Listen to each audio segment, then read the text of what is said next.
One thing that you need to know is that Josef Albers almost defined the word charisma. Anni was no less dynamic than Josef. She was also an irresistible person.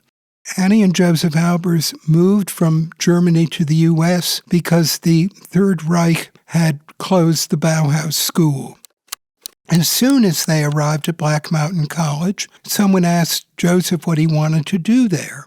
And he said, "I want the eyes to open." That was the best he could say in English. Josef's best-known student from Black Mountain was the artist Robert Rauschenberg.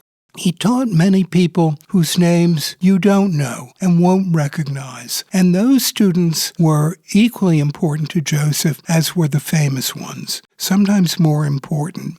Anni, as a teacher, was extremely impressive. Her interaction with her students was very much a matter of taking them back to the very beginning and enabling them to understand their craft in all of its simplicity before they went on to understand it in its complexity. To understand Anni Albers' approach to art, you have to think of her love for process.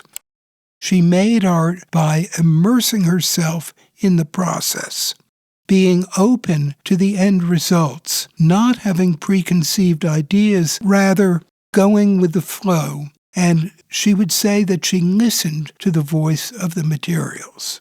When we look at an Anni Albers weaving, we begin to move our eyes around, and we're in a perpetual dance. Anni had the difficulty in her life that many people did not regard textiles as art. It was the battle of her life to get people to think that textile art could be the equal of any other form of painting or creating visual experience.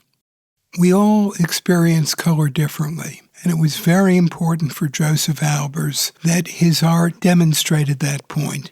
He didn't expect two people to have the same reaction to a single painting. He had you open your eyes by exposing you to these wonderful experiences of looking at color and seeing more and more things the longer that you looked. If one wants to figure out Josef Albers' working method, particularly with the homages to the square, which are the paintings for which he's best known, he explained to me that he painted the way that he spread butter on bread. He never painted with a brush, nor did he ever use tape, in spite of his clear love of straight lines. He adhered to a formula so that there were equal quantities of different colors, yet one would have the impression, for example, that there was far more pink in a painting than there was orange. Well, that's because of the voice of pink. For Josef, painting was very much of a spiritual experience. When you look at the Albers' work, you have this keen sense of people experimenting and not knowing on all occasions what the results will be.